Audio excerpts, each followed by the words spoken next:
तो दोस्तों आज हम फिर से आपके लिए लेकर आए हैं देश दुनिया की तमाम ताज़ा बड़ी खबरें। सबसे पहली बड़ी खबर में आपको बताएंगे दोस्तों कि यूपी के आजमगढ़ में मस्जिद पर सऊदी अरब का झंडा लगाने से बड़ा विवाद। झंडा लगाने वाले व्यक्ति पर पुलिस ने दर्ज किया मुकदमा, लगाया माहौल खराब करने का आरोप। भारत का नंबर दुश्मन 2 तुर्की के हथियारों की एशिया में मची धूम, खरीदारों की लगी लाइन। अर्दोगान की बल्ले बल्ले, युद्धपोत, जेट और मिसाइलें दुनिया भर के देश तुर्की से खरीद रहे हैं। आइलम मोहम्मद के प्रदर्शन पर योगी सरकार के एक्शन से भड़के बीजेपी के नेता, इस्तीफे की दे दी धमकी, योगी पर लगाया मुसलमानों को परेशान करने का आरोप। आइलम मोहम्मद लिखी तस्वीर लेने से ओवैसी ने किया इनकार, नाराज हुए मुसलमान ओवैसी को बताया भाजपा का दलाल। साध्वी के अवैध इश्क की खूनी कहानी का देश में हुआ खुलासा, गांधी पर गोलियां चलाने वाली महामंडलेश्वर निकली प्रेमी की मर्डर, पुलिस कर रही है इसकी तलाश। तो दोस्तों सभी खबरों को आपको एक एक कर बताने वाले हैं, वीडियो को लाइक कर चैनल को सब्सक्राइब कर दें। इसे बीत भर तो दोस्तों अगली खबर की ओर तो उत्तर प्रदेश के आजमगढ़ में मस्जिद पर सऊदी अरब का झंडा लगाने पर छिड़ा विवाद, पुलिस ने दर्ज किया मुकदमा। दोस्तों आपको बता दें कि उत्तर प्रदेश के बरेली के बाद अब यूपी के आजमगढ़ से मस्जिद के ऊपर सऊदी अरब का झंडा लगाने को लेकर विवाद सामने आया है। खबर सामने निकल कर आई दोस्तों कि आजमगढ़ के अतरौलिया थाना क्षेत्र के ग्राम कटशरा शिवदास का पुरा स्थित नूरी मस्जिद के मीनार पर सऊदी अरब का झंडा लगाने पर लोगों ने वीडियो बनाकर पुलिस से शिकायत कर दी, जिसके बाद पुलिस मौके पर पहुंची और नूरी मस्जिद के मीनार पर जो सऊदी अरब का हरा झंडा ला इलाहा इल्लल्लाहु मुहम्मदुर रसूल अल्लाह के कलमे के साथ लगा हुआ था, उस झंडे को पुलिस ने उतरवा दिया है। और जिस युवक ने ये झंडा मस्जिद के मीनार पर लगाया था उसके खिलाफ पुलिस ने मुकदमा दर्ज कर दिया है। तो ये बड़ी अपडेट आ रही दोस्तों कि किस तरीके से अब देश में मुसलमानों को परेशान किया जा रहा है। इसे बीत बढ़ तो दोस्तों अगली खबर की ओर तो बरेली में हिंसा के बाद डरे असुद्दीन ओवैसी, आइलम मोहम्मद लिखी तस्वीर लेने से किया इनकार। दोस्तों आपको बता दें कि आइलम मोहम्मद को लेकर देश में चल रहे विवाद के बीच अब एमआईएम प्रमुख असुद्दीन ओवैसी भी आइलम मोहम्मद की तस्वीर को लेकर डर गए हैं। दरअसल आपको बता दें कि असुद्दीन ओवैसी एक जनसभा को संबोधित करने गए थे, उसी दौरान उनके चाहने वाले लोगों ने आइलम मोहम्मद लिखी एक तस्वीर उनको दी, लेकिन असुद्दीन ओवैसी ने आइलम मोहम्मद लिखी हुई तस्वीर को लेने से इनकार कर दिया और उस व्यक्ति से दूरी बना ली।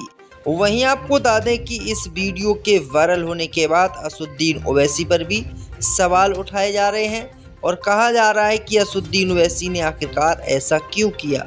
दरअसल आपको बता दें कि इस मामले को लेकर उत्तर प्रदेश के बरेली में भी हिंसा हो गई थी, लगभग 100 से 150 मुसलमानों को जेल भी जाना पड़ा। पुलिस ने कई बड़े बड़े लोगों के घरों पर बुलडोजर भी चला दिए और असुद्दीन ओवैसी ने आइलम मोहम्मद लिखी तख्ती लेने से इनकार कर दिया, जिसको लेकर काफ़ी मुसलमान नाराज हो गए। इसे भी बढ़ तो दोस्तों अगली खबर की ओर तो गांधी जी के पुतले पर गोली चलाकर सुर्खियों में आई साध्वी ने अपने आशिक की करवा दी हत्या। दोस्तों आपको बता दें कि महात्मा गांधी के पुतले पर गोली चलाकर लेडी गॉडसे के नाम से मशहूर हुई महामंडलेश्वर पूजा शकुन पांडे एक बार फिर सुर्खियों में आ गई हैं, लेकिन इस बार वजह बेहद खौफनाक है। सन्यास और भगवा चोले के पीछे छिपी एक ऐसी कहानी सामने आई है जिसमें अवैध इश्क, एक तरफा जुनून और एक भयानक कत्ल शामिल है। दरअसल आपको बता दें कि अलीगढ़ के एक नौजवान अभिषेक गुप्ता की हत्या के आरोप में ड्रामेबाज सन्यासी और भगवा चोले में रहने वाली पूजा पांडे मुख्य आरोपी है और पुलिस उसकी तलाश में जुटी हुई है और इस साजिश में उसके पति को पुलिस ने गिरफ्तार भी कर लिया है। दरअसल आपको बता दें कि अलीगढ़ के टीवीएस शोरूम मालिक 32 वर्षीय अभिषेक गुप्ता की 26 सितंबर को मारकर हत्या कर दी गई थी। अभिषेक के परिवार ने जो आरोप लगाए वे किसी फिल्मी कहानी से कम नहीं थे। उनका दावा है कि 40 साल की महामंडलेश्वर पूजा शकुन पांडे अभिषेक के प्यार में पागल थी। वह अभिषेक पर साथ रहने का दबाव डाल रही थी और उसके बाइक शोरूम में पार्टनरशिप भी चाहती थी। परिवार का कहना है कि दोनों के बीच अवैध संबंध थे और अभिषेक अब उनसे दूर जाना चाहता था, जो पूजा को मंजूर नहीं था और पूजा ने 3 लाख रुपए देकर उसकी हत्या करवा दी, जिसमें उसका पति भी शामिल था। तो किस तरीके से भारत में अंधभक्त किस तरीके से इसको भगवान मान रहे थे, सन्यास, और ये दोस्तों भगवा चोले में रहती थी, और किस तरीके के इसके कर्म निकले। तो ये लोगों की जब सामने ये बात आई तो होश उड़ गए। इससे भी बढ़ते दोस्तों अगली एक बार की ओर, तो बिहार चुनाव पे राकेश टिकैत ने किया बड़ा ऐलान, बोले बेईमानी नहीं हुई तो हार जाएगी भाजपा। जब दोस्तों आपको बता दें कि बिहार में आने वाले समय में विधानसभा चुनाव होने हैं, और इसी विधानसभा चुनाव को लेकर भारतीय किसान यूनियन के राष्ट्रीय प्रवक्ता राकेश टिकैत ने गाजियाबाद में बड़ा बयान दिया है।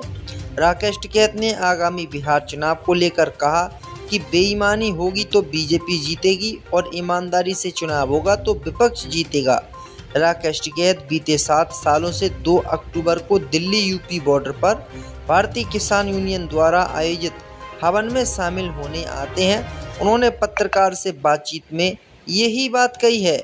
दरअसल आपको बता दें कि 2018 में यहां पर किसानों ने धरना दिया था, और आज के ही दिन 2 अक्टूबर को भारतीय किसान यूनियन का आरोप है कि पुलिस ने लाठीचार्ज किया था। इसी को लेकर लगातार 7 सालों से भारतीय किसान यूनियन यहां पर हवन कर रही है।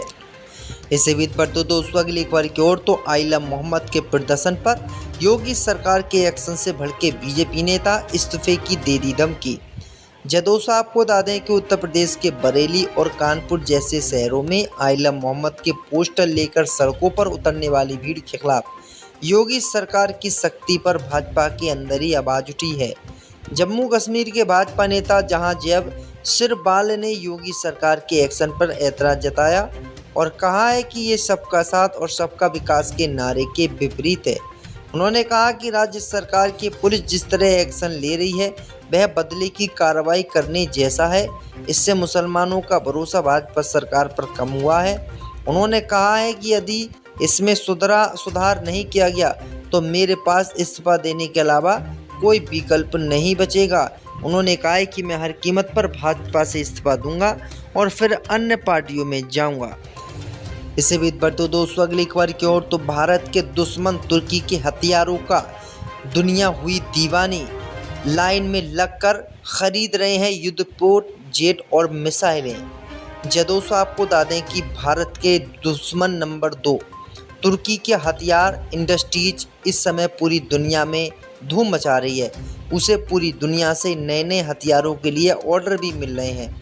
इसमें दक्षिण पूर्व एशियाई देश भी शामिल हैं, जिन्हें परंपरागत रूप से अमेरिकी हथियारों का खरीदार माना जाता था। ये देश कोई और नहीं बल्कि तुर्की है। तुर्की से ड्रोन लेकर नौसैनिक युद्धपोतों, मिसाइल प्रणालियों और यहाँ तक कि 5वीं पीढ़ी के लड़ाकू विमान खरीद जा रहे हैं। हाल ही में इंडोनेशिया, मलेशिया और फिलीपींस तुर्की के साथ हथियारों का सौदा किए हैं। ऐसा पहली बार हो रहा है कि दक्षिण पूर्व एशिया देश पश्चिमी हथियारों की जगह अपनी खरीद में विविधता ला रहे हैं। वहीं आपको बता दें कि तुर्की के हथियार इतने अच्छे हैं कि अमेरिका सहित रूस और अन्य देशों के हथियार तुर्की ने पीछे छोड़ दिए हैं, और तुर्की के हथियार खरीदने के लिए देशों की लाइनें लगी हुई है और उसके हथियार ज़बरदस्त मात्रा में देश खरीद रहे हैं। यानी इस समय तुर्की पहले नंबर पर चल रहा है। उसके हथियारों ने पूरी दुनिया में धूम मचा दी है, जो भारत के लिए बड़ा खतरा है। ऐसे भी बढ़ते दोस्तों अगली खबर की ओर, तो बरेली हिंसा को लेकर मौलाना तौकीर रजा खान से नाराज हुआ मुस्लिम समुदाय। दोस्तों आपको बता दें कि उत्तर प्रदेश के बरेली में आइलम मोहम्मद पोस्टर विवाद के बाद भड़की हिंसा पर अब मुस्लिम समाज के भीतर ही तीखी प्रतिक्रिया सामने आ रही है।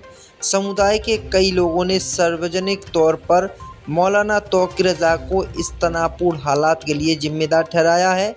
शहर का माहौल बिगाड़ने और सरकार द्वारा बेगुनाह लोगों पर बुलेट चलाए जाने के भी आरोप मौलाना तौकीर रजा खान पर लगाए गए हैं। दरअसल आपको बता दें कि मौलाना तौकीर रजा खान पर आरोप लगा है कि तौकीर रजा खान ने बरेली ज़िले की फ़िज़ा को ख़राब किया है और उन्होंने आइलम मोहम्मद के नाम पर लोगों को भड़काया है।